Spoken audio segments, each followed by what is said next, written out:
So what does the future of AI really look like? It's a huge question, and honestly, it's usually buried under a mountain of hype and crazy headlines. Today, we're going to cut right through all that noise. We're going to break down a very specific and pretty influential vision. This one's from Google CEO Sundar Pichai, to really get a handle on how he sees this technology changing our world.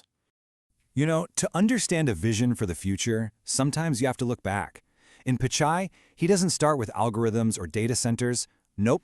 He starts with a simple memory of a train ride. And this isn't just for old time's sake. It's a benchmark.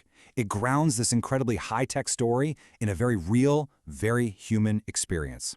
And this is where you really start to see the sheer scale of the change we're talking about. That same quiet coastal city from his memory, Visakhapatnam, is now on a path to become a global hub for AI. This isn't just a slow evolution, right? It's a massive quantum leap.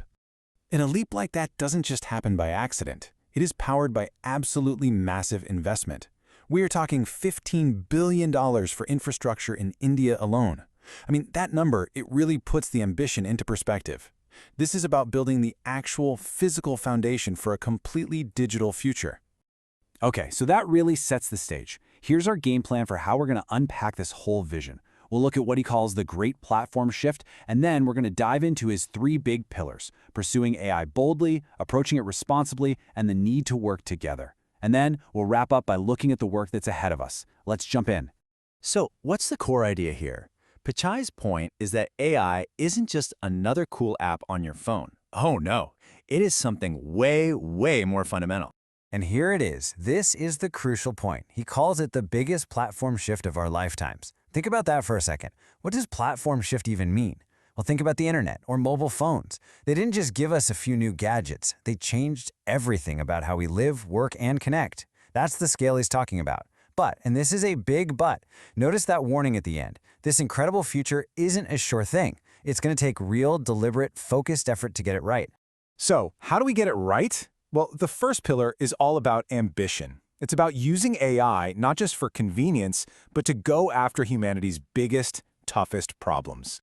Now, this is a perfect example of what being bold actually looks like in practice. Take AlphaFold.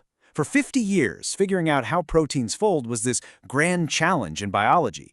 So the team at Google DeepMind asked a totally audacious question: could AI solve it? And the result? A Nobel Prize-winning breakthrough that has basically fast-forwarded decades of research. And now it's available to scientists everywhere. Just incredible. And look, this isn't just some theory or a one-off thing. This kind of boldness is already having a huge impact in the real world. We're talking about developing malaria vaccines, helping with AI-powered medical diagnoses in places like El Salvador, and even sending better weather forecasts to farmers in India. It's all about applying this insane technology where it really truly matters. Okay, so on to the second pillar. Ambition is absolutely essential, but it has to be balanced with caution, with responsibility. This part is all about managing the huge risks and the really profound economic shifts that AI is, without a doubt, going to create. And this, right here, is the central question we have to ask. We've all seen how the internet created what we call a digital divide.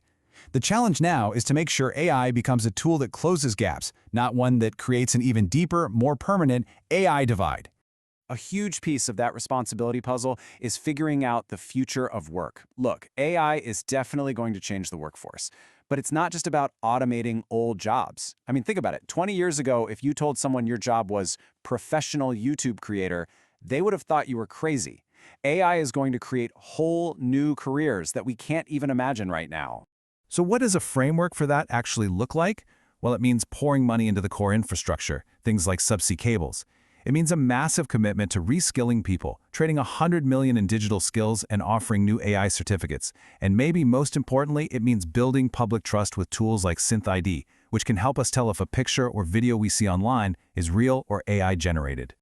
All right, which brings us to the final pillar: collaboration.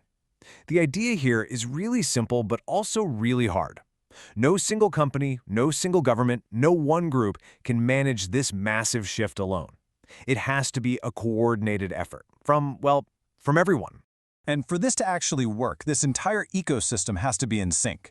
You need governments to set the rules of the road, you need the big tech companies building the tools, and you need businesses of all sizes innovating and using those tools to transform their industries. And get this, the role of government here isn't just about making laws. They're also becoming really critical innovators themselves. You've got Uganda using AI to figure out the best places to build out its electrical grid, and Memphis, Tennessee using it to fix potholes more efficiently. I mean, how cool is that? This is technology being used to deliver better public services today. So, we've walked through the 3 pillars: being bold, being responsible, and working together. So what's the big takeaway from all this? It's that we are at this incredibly unique moment in history with a monumental task sitting right in front of us. This quote, I think, just captures the essence of this entire vision perfectly. The scale of the opportunity is historic, a once-in-a-generation chance to solve some of our biggest problems. But that key word here is opportunity. It's not a guarantee. It requires that we actually start doing the work and doing it together. So that's it. That's the vision for a bold and responsible AI future. But it kind of leaves all of us with one final, pretty big question. The path is being laid out, so what part will we play in building it?